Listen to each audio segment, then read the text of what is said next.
এমন একটি দোয়া এখন পাঠ করব। আমরা যারা অভাবগ্রস্ত আছি এই দোয়া প্রত্যেক দিন 200 বার করে পাঠ করলে আল্লাহ সুবহানাহু ওয়া তাআলা সমস্ত প্রকার অভাব অনটন থেকে আমাকে আপনাকে হেফাজত করবেন। দোয়াটি হচ্ছে এই, লা হাওলা ওয়ালা কুওয়াতা ইল্লা বিল্লাহ।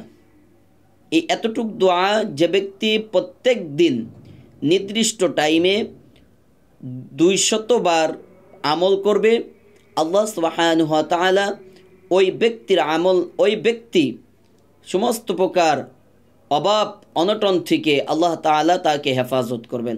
তাই আসুন আমরা এই দোয়াটি শিখি, মুখস্থ করি। লা হাওলা ওয়ালা কুওয়াতা ইল্লা বিল্লাহ।